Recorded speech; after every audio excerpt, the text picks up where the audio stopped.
Yeah, dude. So this is the first one.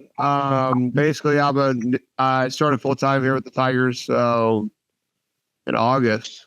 I've been doing lessons like part time and stuff before that, but we were auditing the website yesterday in a staff meeting, and I was like, "Yo, like we need to have something up here about the guys that play Tigers like nationwide, like regardless of wherever they're playing at. You know what I mean? We can just pick guys out and go. But you're the first one, so give me the rundown. Give me the small talk stuff. Where you're at, where you're from, what position you play, etc. Stankowski. I'm a now third year right-handed pitcher at Case Western Reserve University from Columbus, Ohio. You play Tigers 15 through 17? And I think 14 through 18 is where when we joined it. So yeah, good 4 or 5 years in there. Yeah, 100%. But yeah, actually, I coached Harms. Oh, really? In a prospect league last year. Yeah. Nice. How's he doing? Is he doing all right? Oh, he's doing great. Yeah, we'd love to have him on our teams. And so I saw you played the Northwoods last year. Yeah. Yeah. I was in Minot, North Dakota. Nice. How was that? It was a great experience. You know, obviously a grind playing 6 or 7 days a week with long bus rides, but getting around new guys of all levels of competition and just hearing their takes on everything, getting great instruction from different coaches. Really learned how to compete even more than in what I have before. And it's just a great experience to have over the summer to sharpen my skills for the school year. 100%. I kind of did the same thing. I was an NAIA guy, a small school guy, and I got to play a little bit of ball in the Northwoods too. So it was definitely eye-opening for me. Yeah. Just seeing how those guys go about their business and all that. Right. Cool. What, in your opinion, did playing for the Tigers, like what was its role in getting you into college baseball? Obviously, the big thing is it's having a name attached to like Rawlings Tigers. It comes with a lot of respect that you have to hold up. You know, when other teams see, we're playing the Rawlings Tigers, they throw their best pitcher. They have all the best guys in the lineup for those days.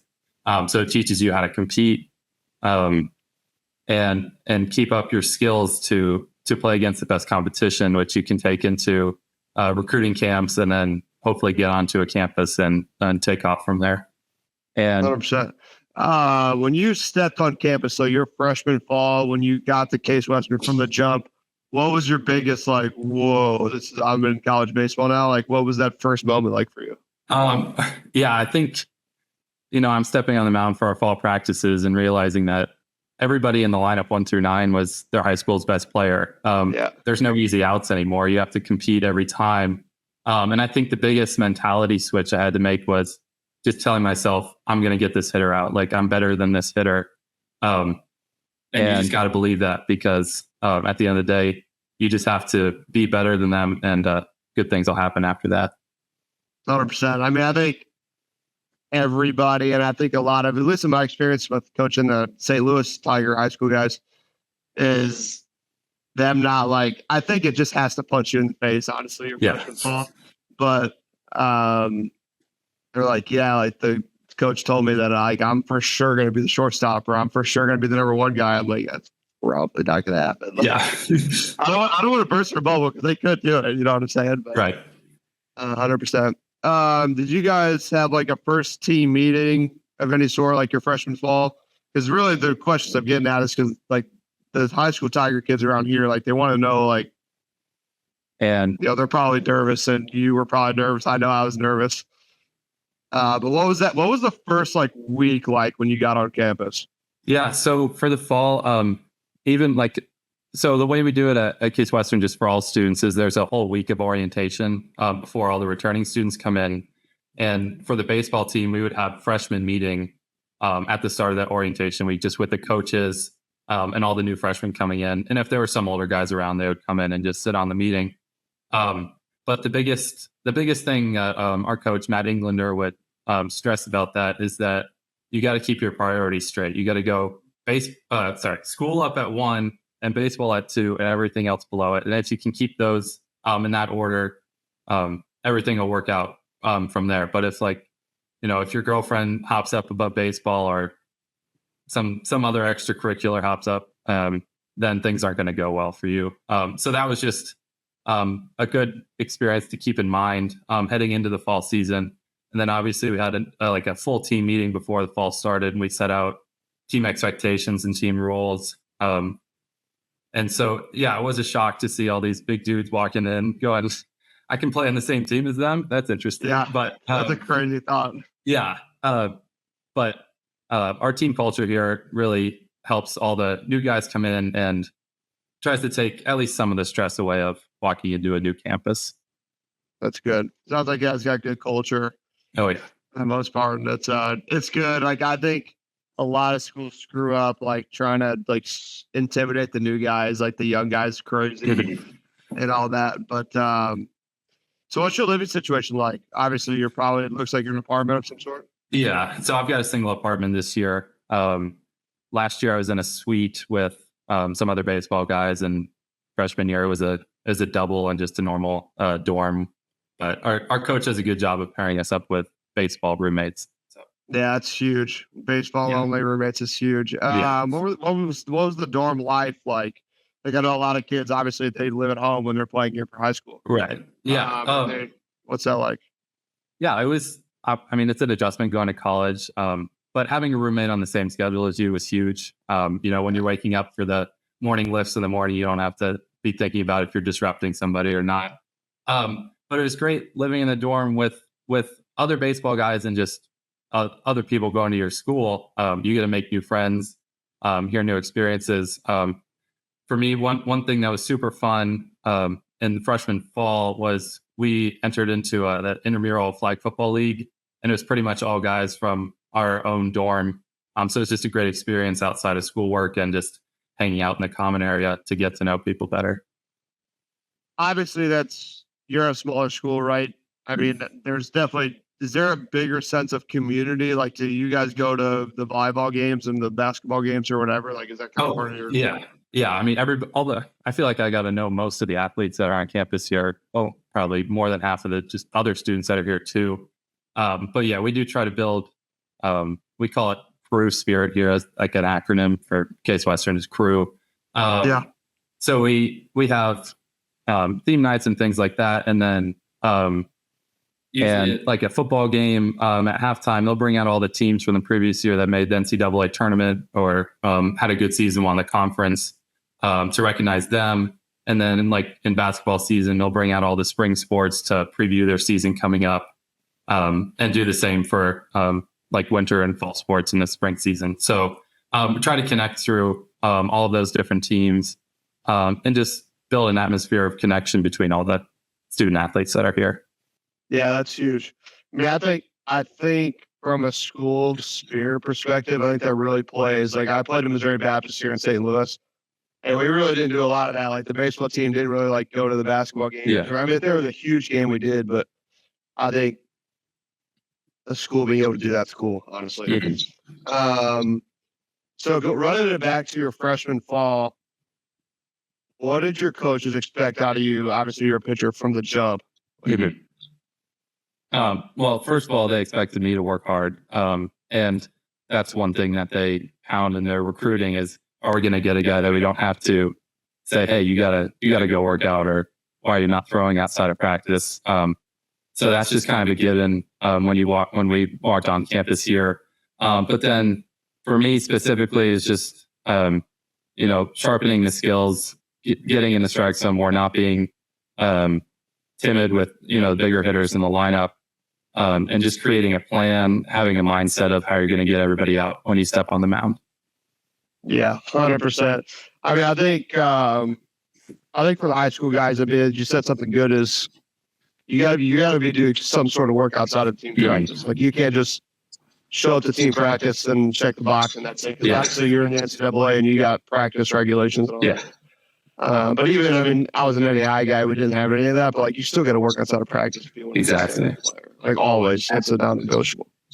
So if you could go back to your freshman year again and just redo it, like just run it back, what would you do? Like, was there something you would change? Did you like how you went about it? Like, and obviously pitch better in my worst outings. That would be a good start.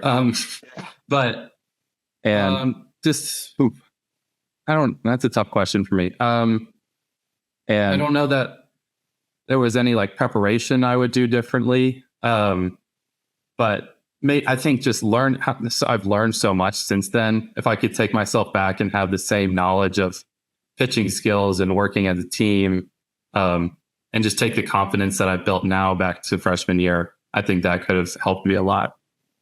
100%. I feel like that confidence when you hop up levels is just something you have to gain over time. Like, I think, honestly, except for a very few select kids, if they go into their college freshman fall, like just completely not worried at all and confident, like it's got to be fake, I swear, because I was terrified my first ball. But I guess I'll ask you the coined question. If you had to give one piece of advice to a 16 or 17-year-old Tiger kid, or just a high school kid in general trying to play college baseball, I guess what would it be? I think it would be take all the opportunities you can to get better. We mentioned earlier, it's not going to be good enough just to roll into practice and have that be all the work you're doing for the week. It's lifting outside of practice. It's throwing. It's taking those extra ground balls that maybe you don't want to. Because it takes a lot of work and a lot of sacrifice to succeed in this game, and baseball's unforgiving all the time. So you got to take advantage of what you have and just create the most success you can, because playing a sport in college is one of the most fun things you can do in life. 100%.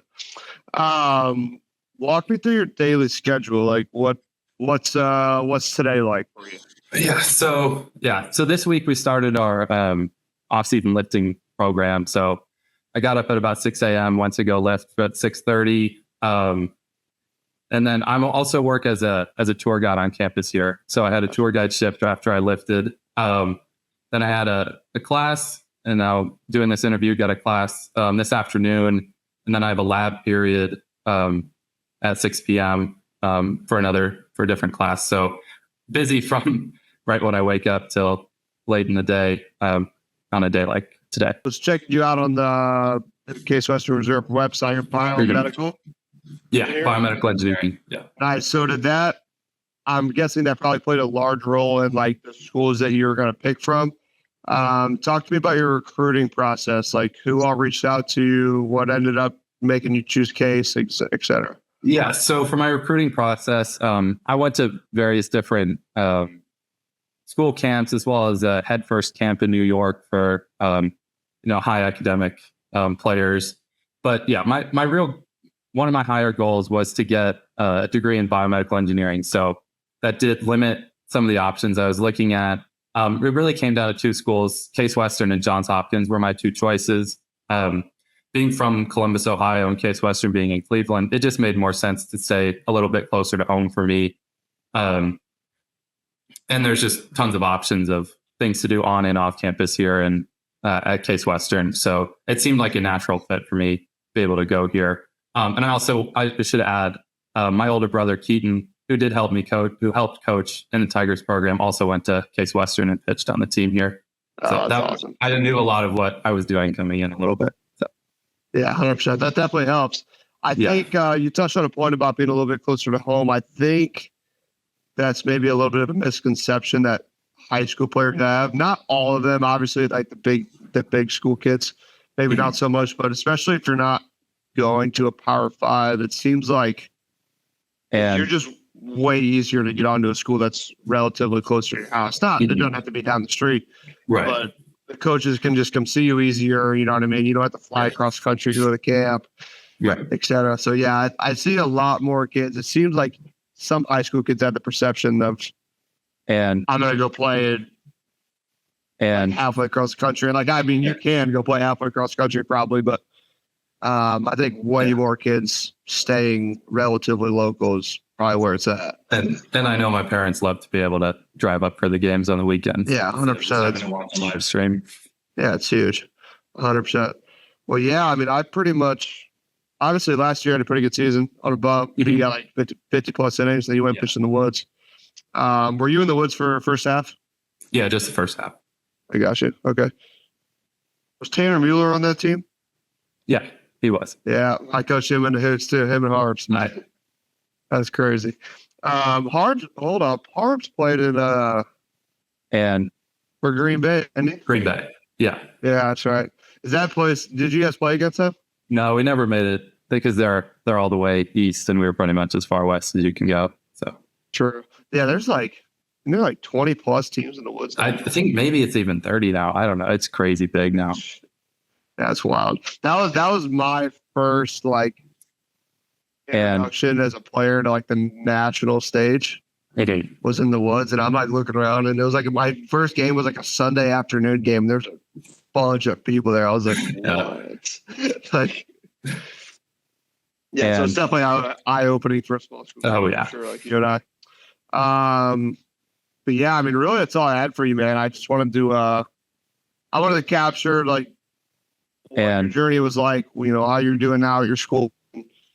Really, just show the Tiger community that. Like, I mean, obviously the kids that get signed to go play it wherever, Cincinnati or whatever, like they're going to get plenty of hype. But like, there's a ton of guys that have a lot of success at all levels of college baseball that are Tigers. And so I'm trying to showcase that the best I can. Yeah. So I appreciate you hopping on here. Of course.